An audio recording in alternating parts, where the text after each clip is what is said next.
Election மேனிஃபெஸ்டோல 4 கட்சியும் காமனா ஒரு விஷயத்த பத்தி பேசியிருந்தாங்க. அதுதான் டிரான்ஸ்போர்ட், அதாவது பஸ். நான் லேடிஸ்க்கு மட்டும் ஃப்ரீயா விடுவேன், நான் எல்லாத்துக்கும் ஃப்ரீயா விடுவேன், பஸ்ஸே ஃப்ரீ தான், இல்ல நான் பஸ்ல ஏசி போட்டு தருவேன், நீங்க காசு கொடுத்து போய்க்கோங்க, இப்படிங்கிற மாதிரி நிறைய மேனிஃபெஸ்டோஸ் இந்த 4 கட்சி கிட்ட இருந்து வந்துச்சு.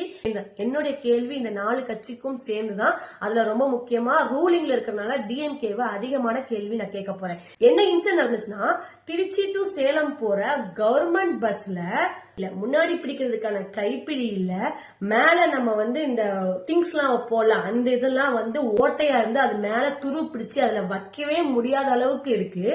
அதை விட ரொம்ப முக்கியமான விஷயம், நம்ம உட்கார்றதுக்கு பக்கத்துல அந்த விண்டோ பக்கத்துல பயங்கரமா துரு பிடிச்சு அதை தொட்டா நம்ம கையவே கிழிச்சிடும், தெரியாம போனா நம்ம ட்ரெஸ்ஸ கிழிக்கிற அளவுக்கு நாம டிரான்ஸ்போர்ட் இருக்கு.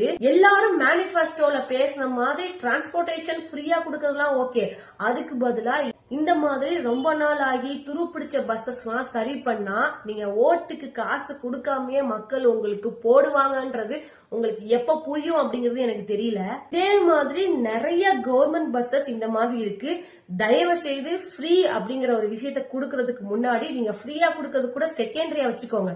ஃபர்ஸ்ட் ஆஃப் ஆல் இந்த மாதிரி பஸ்ஸஸ் எல்லாம் ஒண்ணு புதுசு வாங்குங்க, இல்ல அதை சரி பண்ணுங்க. சில பேசிக் திங்ஸ் மக்களுக்கு ரொம்ப முக்கியம். அதாவது ரோடு, தண்ணி, இந்த மாதிரி பஸ்ஸஸ் அப்படிங்கிறது ரொம்ப காமனா எல்லாருக்கும் தேவைப்படுற ஒரு விஷயம். அதை நீங்க எல்லாரும் கரெக்டா கொடுத்தாலே மக்கள் தெளிவா யோசிப்பாங்க, மக்கள் உங்களுக்கு ஓட் பண்ணுவாங்க, நீங்க காசை செலவு பண்ற அவசியமே வராது.